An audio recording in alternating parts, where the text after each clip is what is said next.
Ladies and gentlemen, episode 26, season 3 of the Daily Intermission podcast. I'm back in studio. It is Greg, your host. I'm riding solo today, but that's okay because we've got an exciting episode ahead. In 3 of the quarters for the next few episodes, I'm going to do a year in review. Obviously, 2022 has been a fantastic year. And I'm going to go through kind of each month and talk about the major headlines that happened in that month. Be an exciting kind of way to conclude my stretch as hopefully a solo host. I hope you guys all enjoyed Ted. I guess first of all, I'm not sure. Ted's a busy guy. He works a full-time job in Toronto. He's got his master's. He's a smart dude. So he's unable to do it full time, but I know Ted's going to be back. Obviously, baseball is his kind of his main gig, main area of expertise. He played baseball at the senior level in Canada, so I'm sure that Ted will be back on. Hoping you guys enjoyed Ted, but he won't be able to be available full time. So the hunt still continues, but for now, it's Greg riding solo, and I'm going to do my best to keep things light. I shouldn't say light, keep things exciting. I'm humming on coffees. It's going to be a great episode. So the pregame show, I'm going to tell a story about my junior hockey days. I'll kind of go into a bit about my first few years at university because it was quite an adventure. Quarter one, we'll talk about kind of the latest in sports, just a tad bit out of every facet of sports. We'll talk about what's going on, the latest news, and then quarter two, we'll talk about January. Quarter three, we'll talk about February, and quarter four, we'll bring it home in March 2022. But starting things off in the pregame show, ladies and gentlemen. So out of high school, I was recruited to go play football at a very small school, almost like a junior college. I was recruited from some bigger schools, but I knew that I needed to get better, and I knew that I needed to play. And so this junior college was like, yeah, listen, we're losing our 4-year starter. Come over, you'll be our starter right away. So I went over to this small college, and I didn't start. The quarterback ended up coming back for a 5th season, and they'd won back-to-back championships. Like, he was a pretty good quarterback. He was a lot older than I was. I think he was like 23, 24. I was 18, mind you, and I was pissed. I was a snotty little brat. I remember being up at some practices and just like almost in tears, like pissed off that I wasn't starting. I started 3 games that season, but inevitably, I ended up transferring back to my hometown, the university of my hometown. And mind you, I was still grieving. My family was grieving, from the loss of my brother, which was still within that year. So you know what? It was a bit of a gong show, but you know what? It ended up being okay because the best place for me was close to home. Like, I was a loose cannon. I really was. I thought I was, really untouchable. In the grand scheme of things, I was mad at the world. And, so I ended up moving back to my hometown.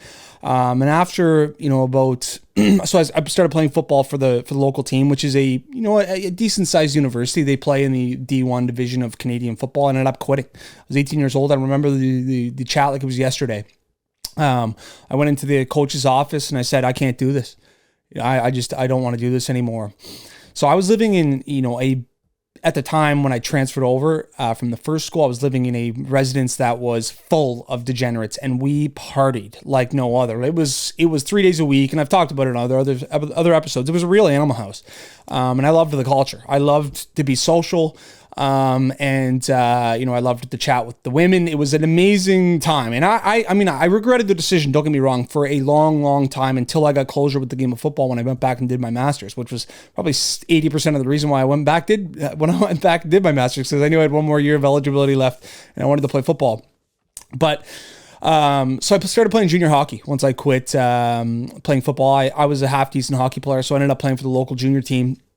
And so the story of the junior hockey episode, sorry, I always have to double check in the pregame show that my roadcaster is going. So it is go. So we had a game in Halifax, my junior hockey team, and it was homecoming at the university. So homecoming, obviously, across all universities, is such a big weekend. You've got grads, alumni coming in from all over the country to come celebrate, their time at the university. And the students, I was in my second year university. I was 19, and it's a full on 7 a.m. get up. Everyone in the residence is boozing. Go to the football game. It's a big event. Homecoming. Everybody knows how big homecoming is at university. So this is my second year at university, and we play that night in Halifax, my junior hockey team. But we must have 15 guys on the hockey team that go to Acadia, that are students at Acadia. And what do? Well, we get up with everyone else and we get after it. And so there's a huge party going on. And I remember, so our starting goaltender, he was an absolute character, a guy by the name of Mitch Cully. I remember holding him up for like a 50-second keg stand, which is outrageous. He was buckled and he ended up playing that night. I ended up having, I don't know how many beers, 8 to 10 beers.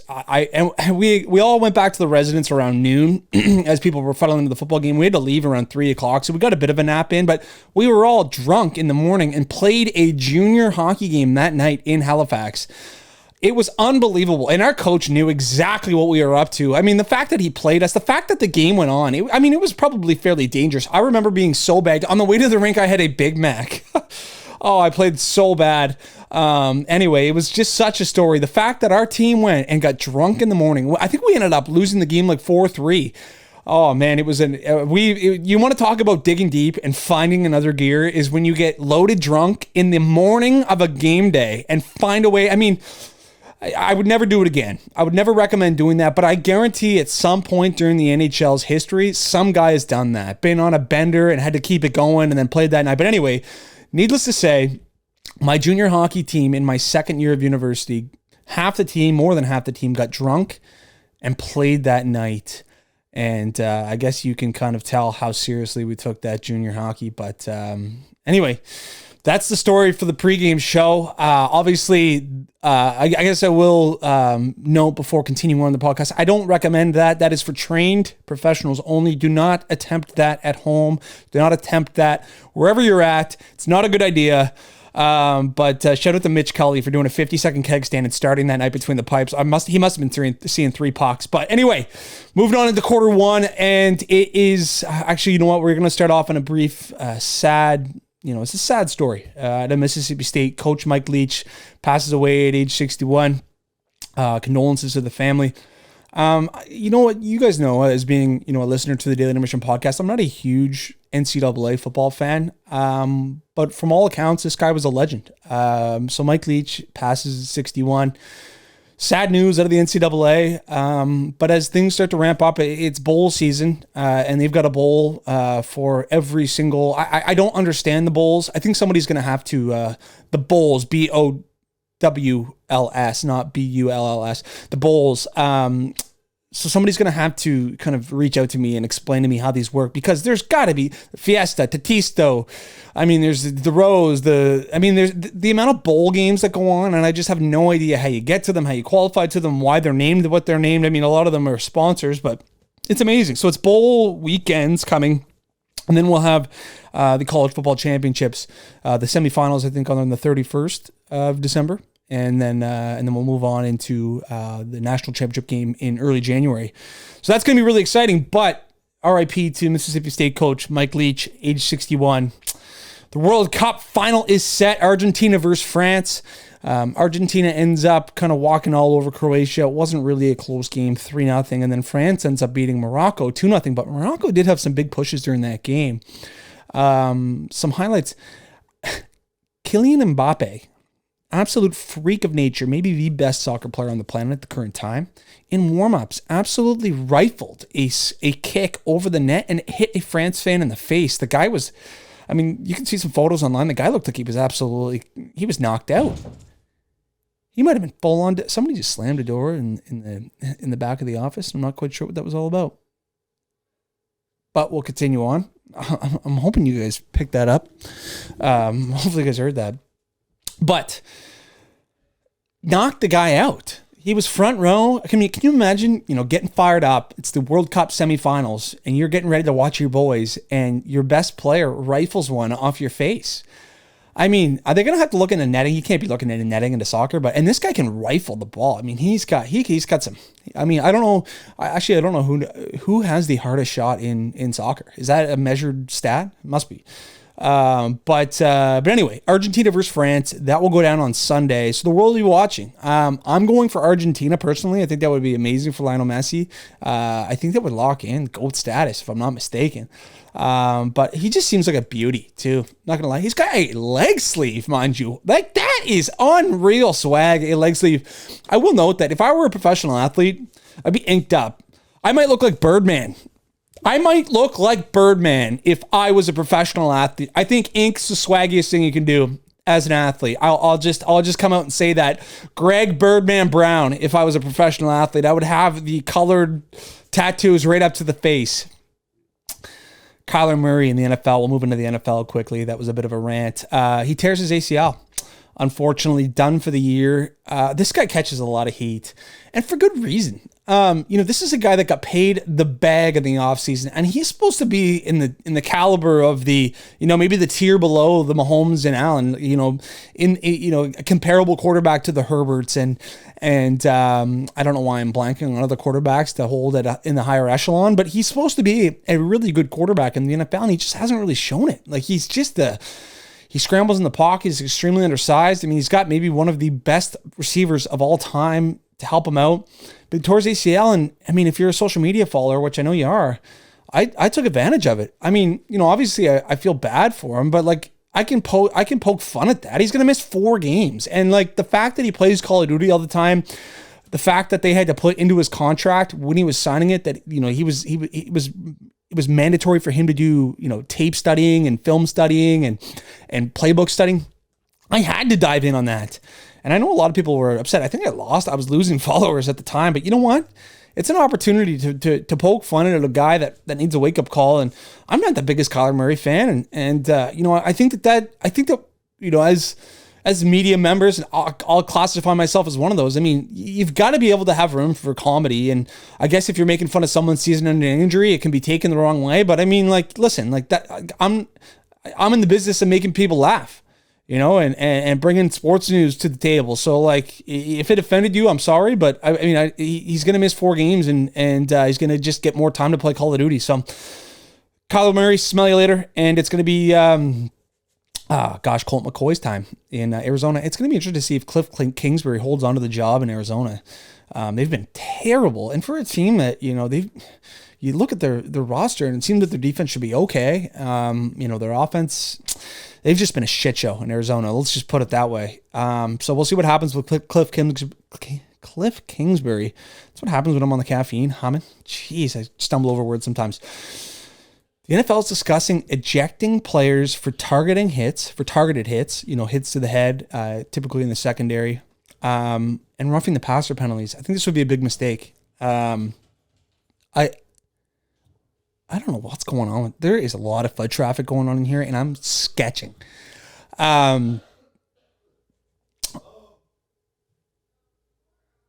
What is going on out there? I hope this is getting picked up right now on the podcast. I'm not going to edit this out because there's a guy full on saying he's going to be in pajamas at work tomorrow. So there's a finance office across the way, and then there's a government office surrounding my kind of storage area, office / multi-purpose room. And that's what's going on right now. There's a conversation going on between 2 parties outside of my door. I'm going to continue on. So the NFL is discussing some rule changes.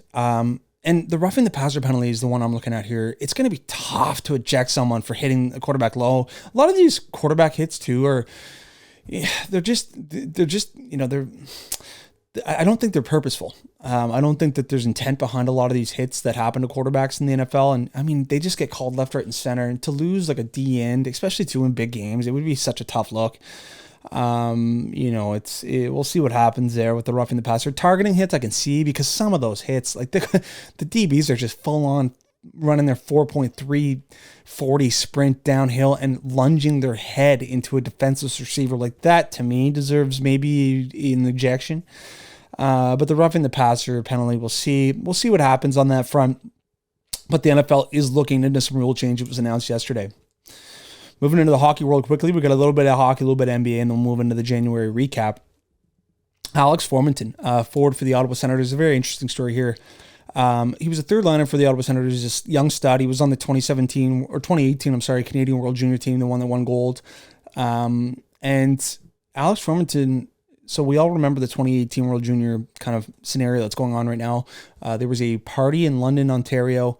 A female went to a hotel room with a lot of these team members, and was apparently sexually assaulted in a very difficult manner. I'm not going to get into that, but Alex Formenton, I mean, all signs are pointing to him being a very real suspect or in this case because he was not signed by the Ottawa Senators this season. So the deadline of December 4th passed that he had to be signed. So now he's heading over to Switzerland to play hockey. So as that investigation goes on from the 2018 World Juniors, from the Team Canada party in London, Ontario, Alex Formenton will not be in the NHL. He'll be over in Switzerland. And I mean, it makes a lot of sense. The party was London, Ontario. I think he's a London-born guy. He played his junior hockey in London. It was a local girl who was texting a local guy. So I'm not going to dive into that story. But Alex Formenton heading to Switzerland. Ryan Reeves, this guy obviously got traded from New York to Minnesota, but man, Philip Hronek, a defenseman on the Detroit Red Wings, was breaking out of the offensive zone, was breaking out of his defensive zone, and he kind of like tried to fake the forwards from the Minnesota Wild by like staring backwards. I mean, I don't know if there's many more plays in the NHL that is more of a death threat. I mean, he turned his full head around sideways, and then when he looked back, Ryan Reeves was coming directly down the train tracks and buried him 4 feet deep into the ice. And this guy's going to miss extended periods of time. He hit his head. He's concussed for sure. And I mean, what can you do with Reeves? I mean, that is a beautiful hit. It's a hit that you don't often see in the NHL because it's so fast and, guys make plays so quickly. It's really hard to find time to build up that much momentum and hit a guy. But man, did Hronek really present himself to get absolutely smashed, and Ryan Reeves took advantage of it. So if you haven't seen that hit, go check out my TikTok. Go check out online. I mean, it was making his rounds. But the thing is, too, when a guy like Ryan Reeves hits like that, I mean, now you got to go fight the toughest guy in the league. This guy could full on be an MMA fighter. I mean, he's probably like 220 pounds. He's absolutely the most intimidating guy in the National Hockey League right now. And when he lays out your best guy, so shout out to Ben Sherratt. I mean, this guy gets ripped apart on this podcast, or at least he used to. But Ben Sherratt, he took it. The next few shifts, he went out there and he fought him. It wasn't really much of a fight. He turtled pretty quickly, but he said, listen, fuck off, Ryan, and he dropped the glove. So shout out to Ben Sherratt for stepping up for the Detroit Red Wings teammates. But that was an ugly hit. The Brooklyn Nets find themselves in 4th place in the East right now. They struggled right off the get-go, but Ben Simmons is back in the lineup. Kyrie Irving's playing really nice basketball. Kevin Durant. So the Brooklyn Nets, they're on a bit of a heater. I had to give them a shout out on the podcast because I know we're tough on them and they're a content machine, but they've looked really good as of late. So we'll see what happens there. If Brooklyn can continue to rock and roll, is that a team that maybe has championship aspirations? We'll see. Draymond Green. Now I'm hard on this guy, but he got a fan ejected in Milwaukee this week. Apparently the fan was yelling death threats from the crowd. I need to know some specifics on this. Like if he was like full on yelling, like, I'm going to kill you, Draymond. Well, yes, that should be a lifetime ban. I mean, that's just, you can't be yelling that out anywhere. But Draymond gets a Bucks fan kicked out in Milwaukee. Apparently he was yelling death threats at him. So, I mean, Draymond Green, a guy, he's a polarizing guy, man. He's obviously outspoken. He's got the podcast. He's on the uninterrupted kind of podcast at times. So, Draymond Green gets a Bucks fan ejected. It's the NBA, not a crazy amount of highlights going on or headlines going on right now, but the Lakers continue to struggle. Charles Barkley had a nice line on his TNT broadcast. Like, why are we talking about the Los Angeles Lakers? They are dog shit. They're the 12th seed. Are we talking about the Washington Wizards at all in the East? No. Anyway, that's going to conclude quarter one. That's kind of, the headlines that I brought to you guys through, the last few days in sports. But we're going to move into quarter two. And so these next 3 quarters, what we're going to do is we're going to recap 2022. This is going to be a series I'm going to bring to TikTok. This is a series I'm going to bring to YouTube. And it's obviously going to be a series on the podcast. I've really enjoyed this, to be completely honest. You forget how long a year is. And days go by so quickly and weeks fly by and things fly by. But then as you recap and as you reflect on the year that's passed, a lot's happened. So let's move into quarter two, January 2022. And obviously the NFL was a content machine, as it always is. But my favorite January 2022 headline: Antonio Brown quit the NFL.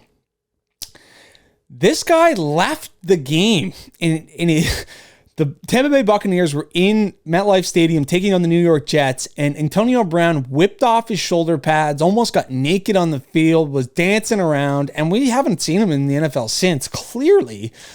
I mean, this guy is like in the rap game. He's like almost like a Kanye West type of character where like, I don't know if this is okay to say, but he's almost mentally ill. Like a lot of the thing, he's been, very vocal in the Tom Brady and Giselle divorce, but Antonio Brown in January 22 quit the NFL. Big Ben retired in January 22. I mean, we forget, obviously his game was diminishing very quickly. But Big Ben, I mean, what a career he had. And I know we talked about it lots last January. I mean, obviously Pittsburgh Steelers fans are missing Big Ben. Is Kenny Pickett the quarterback of the future? We'll see. But Big Ben retired. What a career he had. And that was a big headline in January 22. But the playoffs, obviously, in the NFL were super exciting. I think maybe the greatest game in modern history went down last year with the Kansas City Chiefs beating the Bills in the second round of the playoffs. Remember Gabriel Davis just seemingly getting open all game long, especially in that fourth quarter, and then Tyreek Hill running all over the map, and the Chiefs ended up beating them in overtime with that questionable overtime flip, and they went down and scored. But I mean, what an incredible game that was. Definitely one that I had to mention in the recap show. And the Bengals went on the Cinderella run, ended up beating the Chiefs in the AFC Championship game. Joe Burrow really storming onto the scene to be that guy, or Hemi Neutron, or Hemi Butler. I mean, Jimmy Butler. I would like to know what type of work Joe Burrow is doing in the women's scene. That guy lights it up. He's got quite the roster, I'm sure. And the Rams went on an incredible run. They took down Tom Brady. They ended up going to the Super Bowl. So the Super Bowl was set in January. We had the Bengals versus the Rams, which we'll get into in February. But some other headlines from January: Georgia ends up beating Alabama in the national championship game. I think it was 33-18, and that was exciting for Georgia fans.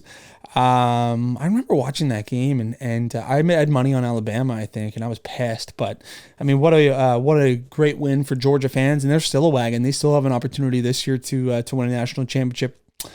Continuing on in January, Nadal breaks the Grand Slam record in Australia. Remember, in Australia, the Novak Djokovic couldn't get in because he was unvaccinated, so really opened up the door for Rafael Nadal to get in there, and he ended up being the men's Grand Slam record-winning tennis player, and it was a great story for Rafa Nadal.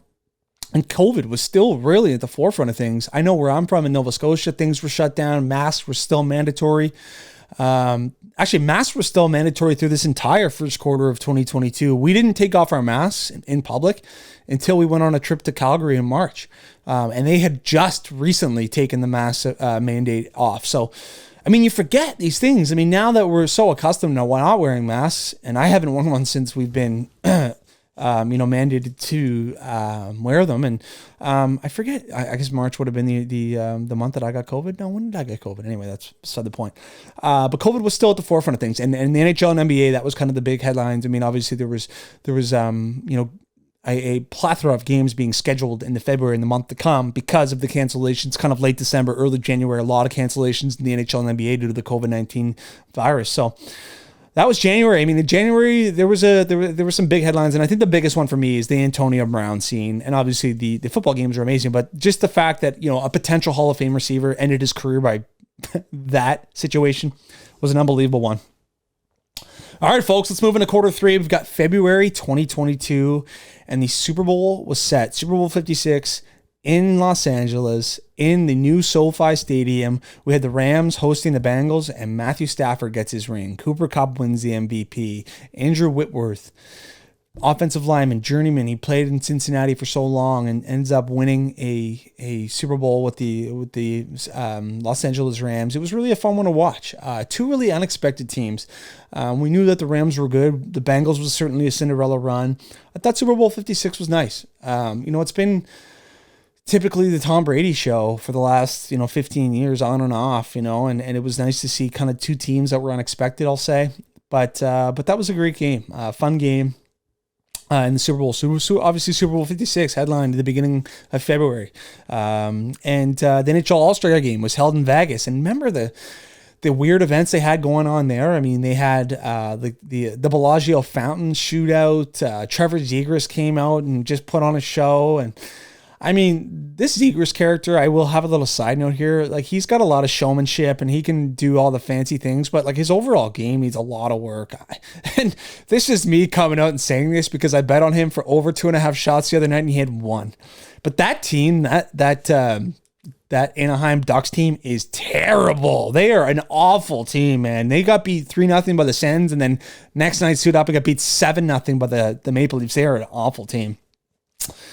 But February, you forget it was an Olympic year. The Winter Olympics went down. And for me, and I'm not sure if this is going to be kind of unifiedly agreed on upon the listeners, but for me, when there's no hockey and the NHLers, international best on best, we've been just so deprived of for so long. And when they don't play in the Winter Olympics, that really takes away a lot of my attention from the Winter Olympics. But some headlines from the Winter Olympics. I mean, Shaun White, it was his last Winter Olympics. I remember watching the snowboarders, and that is a fun event to watch, that when they go downhill in the half pipe. I remember there was the Japanese guy. He had his headphones in and he was doing some nasty tricks.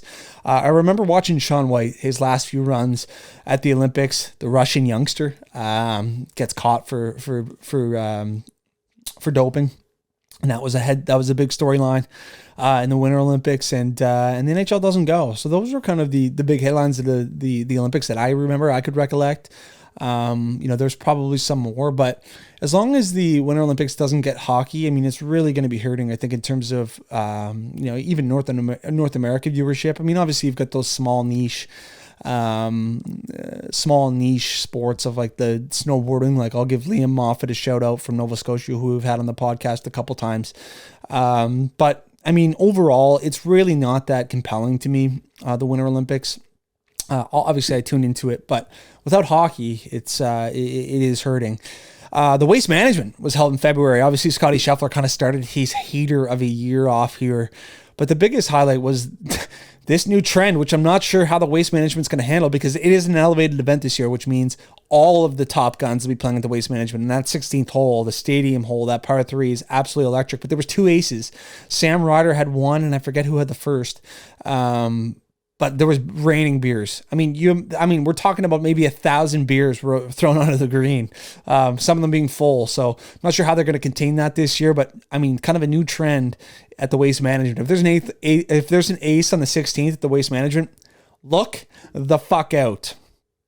And Steph Curry in February became the all-time NBA leader in three-pointers. That was a massive story. I remember the games leading into Steph Curry breaking that record. He was kind of getting cold. Like, he was whipping, 10, 15, almost forcing the hand on it.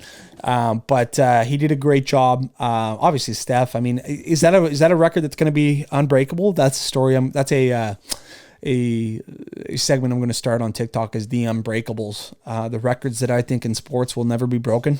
But Steph Curry continues to build on that lead and is now the all-time 3-point leader. All right, moving into quarter 4, March 2022, and Colby Covington beat Jorge Masvidal. And do you remember this scenario? So Colby Covington and Jorge Masvidal, 2 very outspoken individuals in the UFC. It was a spirited bout. But Masvidal, after a couple weeks after the fight, goes to a bar, and Colby Covington was out with the Nelk Boys and Bob Menery, and Jorge Masvidal shows up and jumps him and suckers him at the bar. I think he knocked him out. So, I mean, Masvidal's a scary character. Don't get me wrong. He's one guy that if I saw in an alleyway, forget about it. Turtle mode. I mean, look up, do me a favor and look up some of Jorge Masvidal's fights in the backyard with Kimbo Slice. Those are bare knuckle fights, and they eat like 10, 15 punches to the jaw. Like that, if you can eat that many punches from like a tough guy to the jaw, like, I mean, it's just a different breed of human being. I mean, like I say this all the time, like 99.9% of the world is folding like a lawn chair, and these guys just go at it. But Colby Covington beats Jorge Masvidal. I remember that being a big fight in the UFC. Greg Popovich in March 2022 becomes the all-time winningest coach in NBA history. Who doesn't love Pop? 5-time NBA champion. I mean, instant Hall of Famer. I wonder how much longer he's going to go and coach, because I mean, the Spurs are a dumpster fire. after trading DeJounte Murray last year to Atlanta, or this offseason, I mean, they're kind of irrelevant, and we'll see what happens there with Pop. We'll see, where he might end up, or if he still wants. I mean, he gets paid a boatload of money. Don't get me wrong. I mean, it's a pretty good gig, but Pop becomes the all-time winningest coach in NBA history. Live Golf starts to circulate. Obviously, maybe the biggest story in professional sports this year. And I know, a lot of people don't love golf, but I mean, this really has divided the golf world and taken the superstars across the professional golf world and really just, it's a huge divide now. And they took star players like Dustin Johnson, and they obviously didn't do this in March, but Bryson DeChambeau, Brooks Koepka, Patrick Reed. I mean, there were some big stars, a lot of aging veterans of Graham McDowell and Ian Poulter and Charles Howell III. But Live Golf starts to circulate in the media. Phil Mickelson becomes the poster boy, and his book comes out. And March was really kind of it was building momentum that this Saudi Arabian backed golf league was going to start offering the PGA Tour guys serious amounts of money.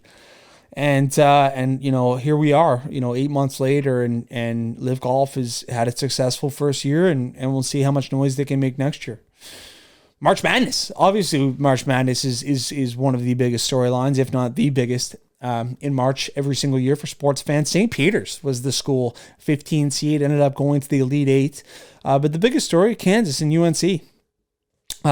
Kansas ends up beating UNC 72-69 to win March Madness. So I'm not a huge college basketball guy. I leave my college basketball expertise to the Archer, Jack Archer. So shout out to Jack.